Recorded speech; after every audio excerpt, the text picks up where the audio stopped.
Greetings, folks, and welcome to an LGR Doom thing.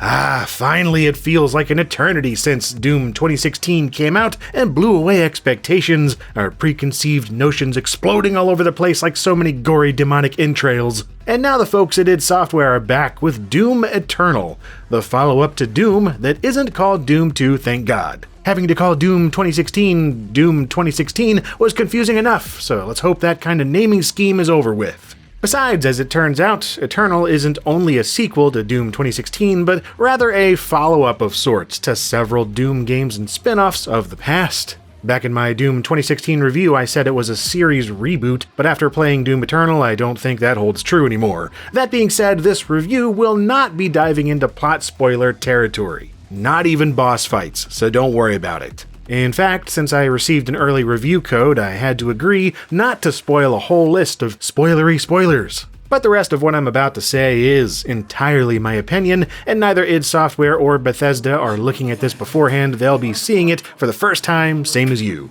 With that nonsense out of the way, Doom Eternal! This game f***ing rules. If Doom 2016 was the best shooter I played that year, then Doom Eternal has to be one of the best shooters I've played, period. No exaggeration, this game is top-notch, single-player, bombastic, first-person pandemonium from start to finish. It picks up some time after the end of the previous game, with the Doom Slayer headed back to planet Earth in a massive spacefaring building known as the Fortress of Doom. But just like the original Doom 2 Hell on Earth, it turns out Earth has a rather serious problem regarding Hell on Earth. In short, 60% of the world's population has been wiped out by demonic forces large and small, with the tendrils of evil spreading out from major metropolitan areas, threatening to destroy all that remains. It's up to you to find some hell priests and kill them, and just like that, you're tossed into the nightmare world of Doom Eternal, shotgun at the ready, and demons just asking for a good beatdown. Yeah, that's right, in this game your starting pistol is a shotgun. Or more accurately, there's just no pistol anymore, with the first weapon slot being claimed by the combat shotgun instead. And I'm all for that, really, since the last game's pistol sucked, and even in classic Doom games it's really only there until you find the shotgun or you're in an incredibly desperate situation. Here it's just like, nah man, here's a shotgun, have at it. Oh, and the chainsaw too, why the hell not?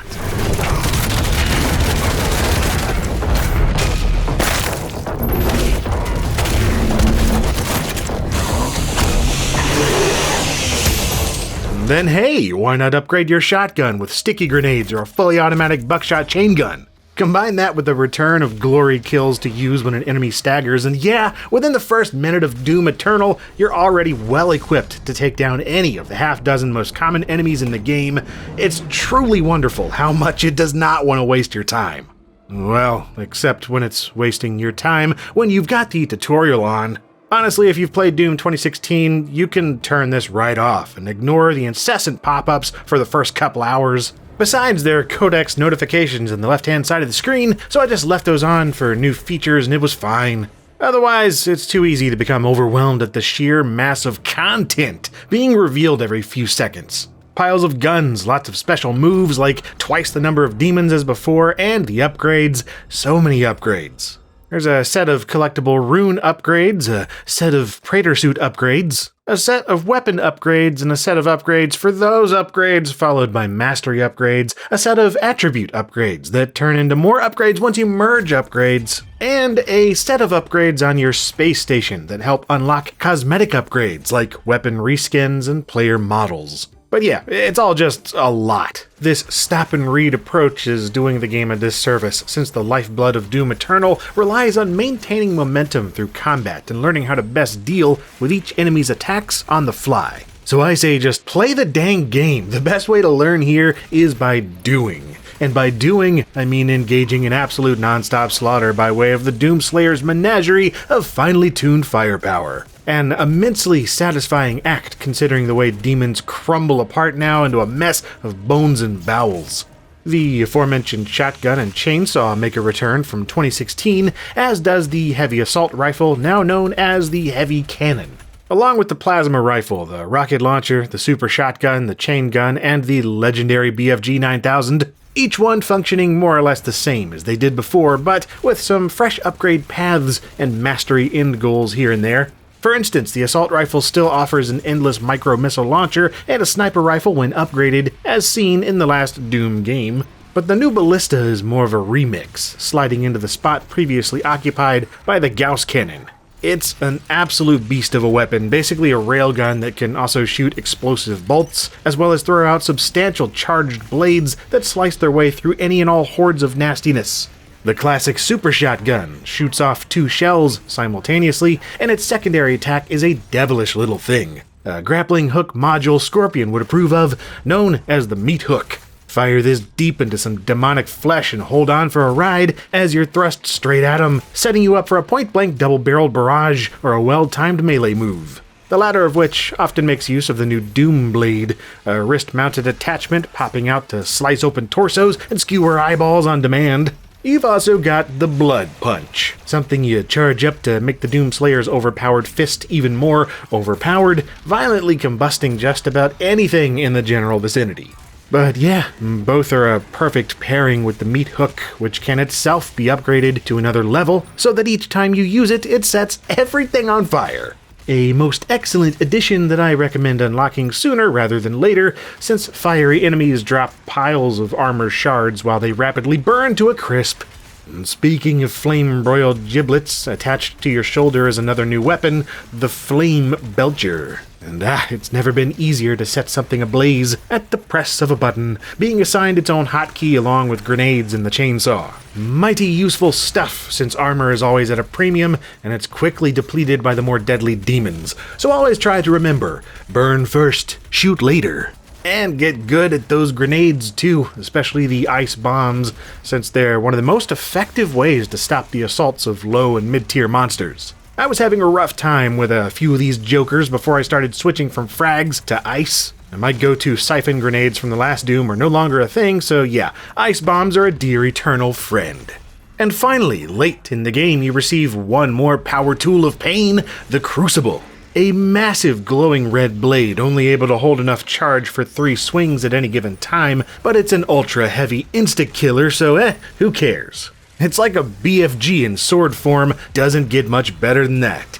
Regardless of your preferred setup, it's going to be tough to keep the heart rate down while blasting your way through the 15 to 20 hour campaign, especially with another Mick Gordon soundtrack keeping you company. It's even better than the 2016 score in my book, with a bit less of the glitched out chaos and more melodic ambience and guitars than before, and even some choir vocals performed by various metal musicians. Just excellent stuff.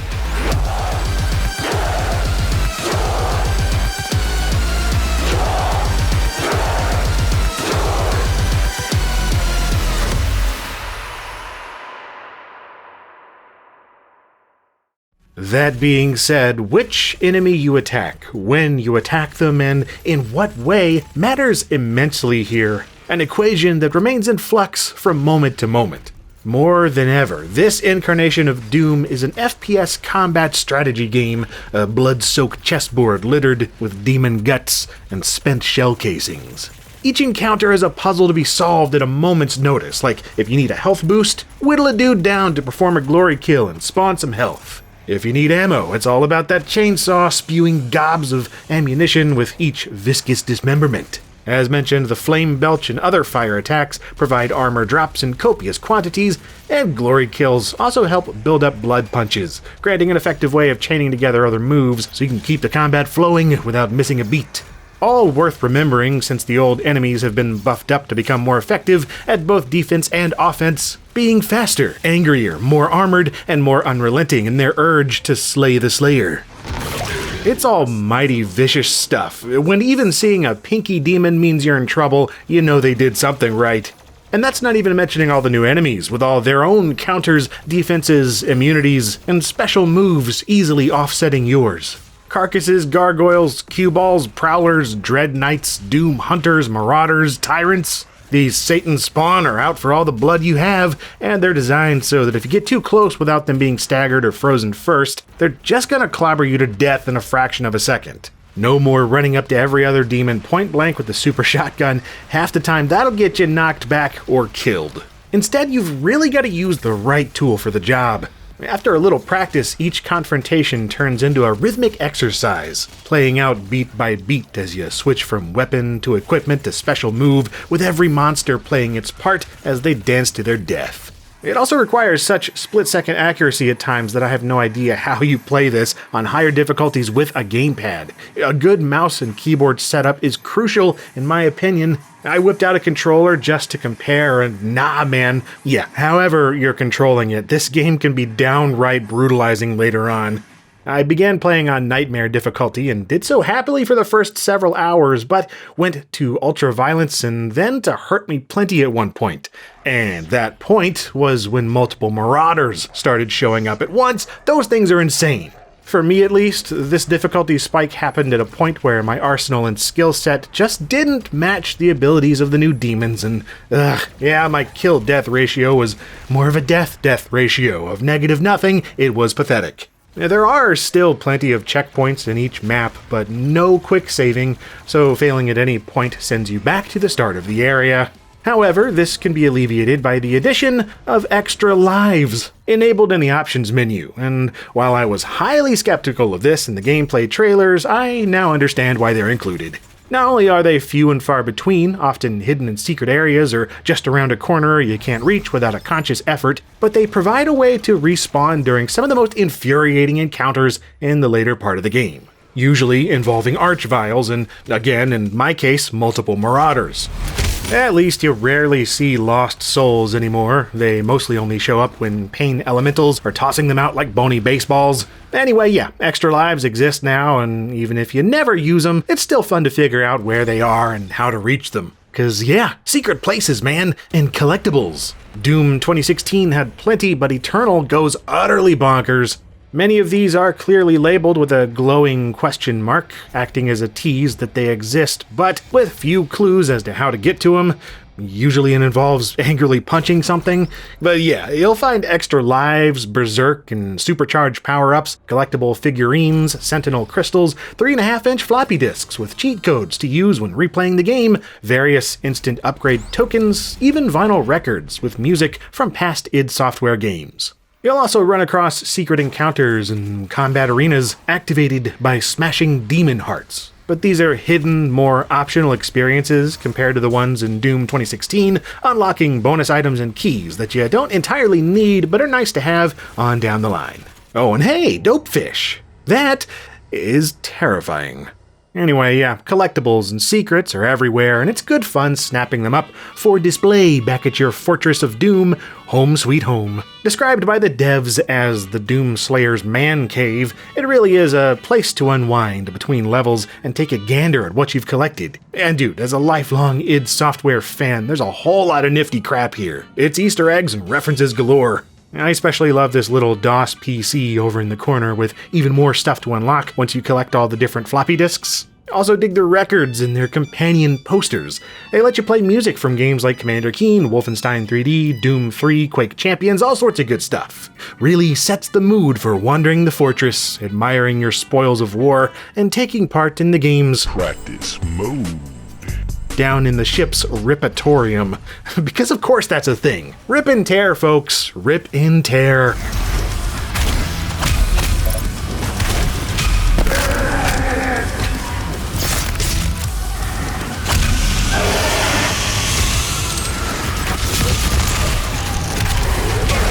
Combine this with the classic Doom Guy skins, centered weapon models, and original Sound Blaster sound effects.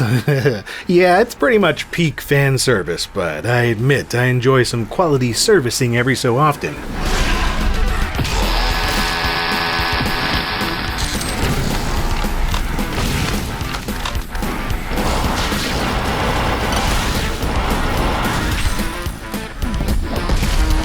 Even without the direct references to old school sensibilities, to me the whole experience feels more like a Doom game than I've seen since, well, Doom 2 from 1995. Despite the modern upgrade systems and flashy combat, there's an array of little touches and broader brushstrokes that evoke classic Doom.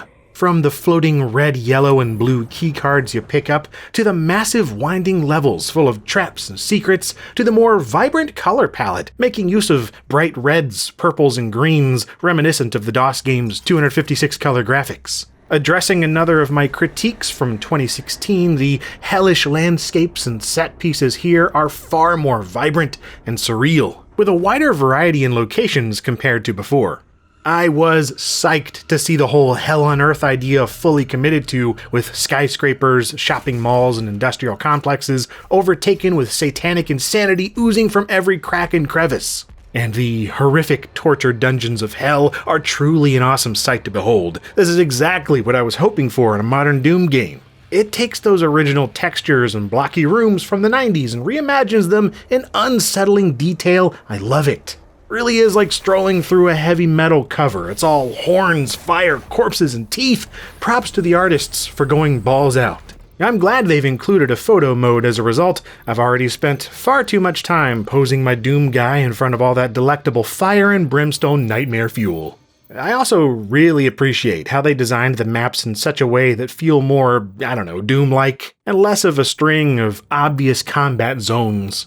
A complaint I had about the last game was that so many levels relied on locking you into a room while enemies spawned in waves. Then a door opens up and you move to the next section to do it all again. This time around there's much less of that, and when it does happen it's presented in a less predictable way. You'll often wander into a new area and see demons just hanging around doing their thing. Patrolling, infighting, talking politics, whatever demons do. Often the exits are still locked until you clear the infestation, but levels are overall more conducive to wandering around, even in combat. Many are also significantly more wide open than in 2016 too, with even more verticality and non-linear exploration involved. And some even invoke Half-Life's Zen with how many hovering platforms and jump pads are floating around. Thankfully, it's much easier to navigate than Zen since Eternal features all new traversal mechanics. Grappling onto ledges and double jumping and such, yep, that stuff's still here, but so is a button for dashing, helping you speed along the X-axis to strafe around projectiles and hit far-off platforms, especially useful in finding secrets. And I guess the Doomslayer has a bit of that radioactive spider blood because he can stick to certain surfaces and climb up and around them like it's nothing. Mix all that together with the yellow poles and monkey bars found on any given level and you've got quite the athletic stew going. Just jump or dash onto a bar and you'll go flying out at an angle like the buff shotgun-wielding gymnast man-beast that you always knew you were. Once again, I haven't had this much fun swinging around virtual worlds in a long time now. It's like a demon-slaying Mirror's Edge meets Uncharted and it's fantastic. No question, sometimes it's tricky, but it's not super punishing either, even with all the bottomless death pits. Drop to your doom and you simply respawn with a small health penalty, no lives lost. And yeah, that's the gist of Doom Eternal, which I keep wanting to call Eternal Doom for some reason, probably because I'm used to saying Final Doom and Ultimate Doom, so Eternal Doom just sounds right. But anyway, about the only other thing I'd want to touch on are the story details and the boss battles, which I won't do, cause spoilers. What I will say though is that the story most certainly exists, with more meat on its bones than it did in 2016.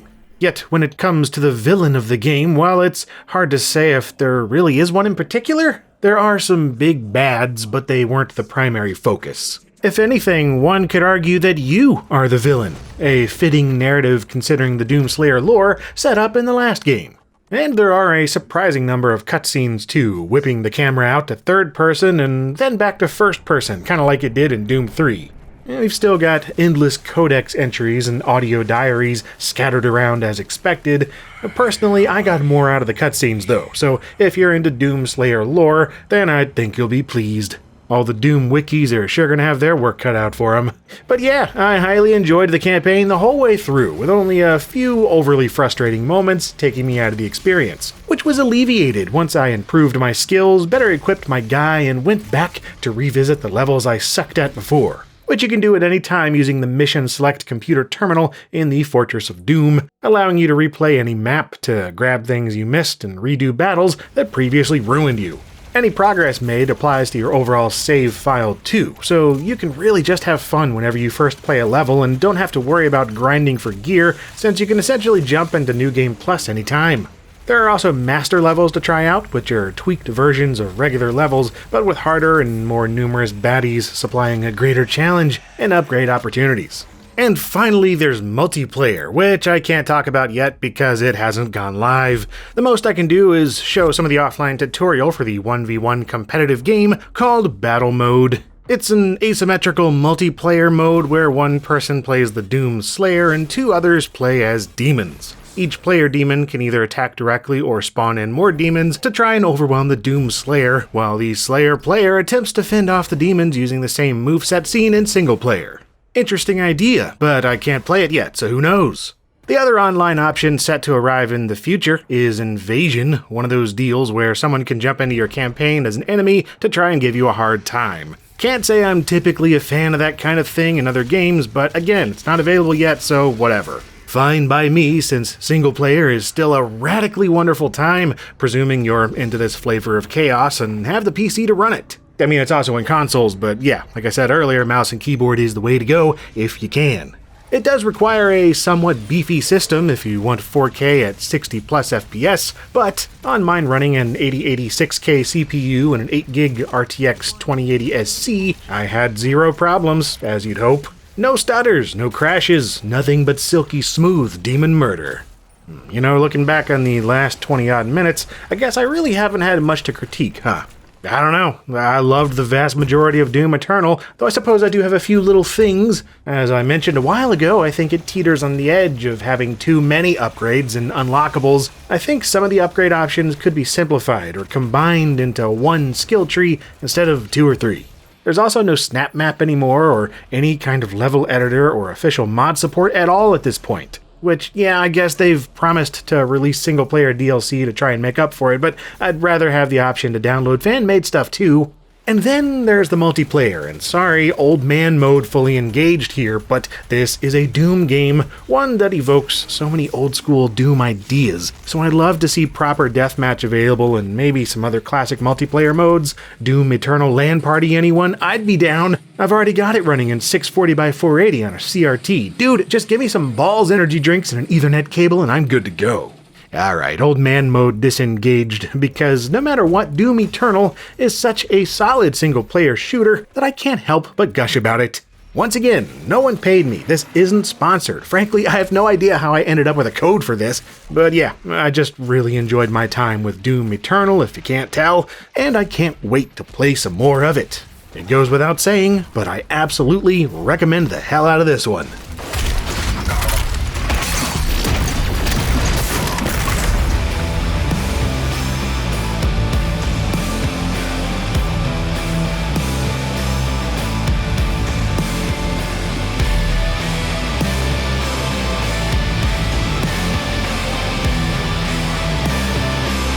If you found this review informative or enjoyable, then great! You'd probably like the other ones I've done on older Doom games, or any number of computery things I cover on LGR. Either way though, thank you very much for watching.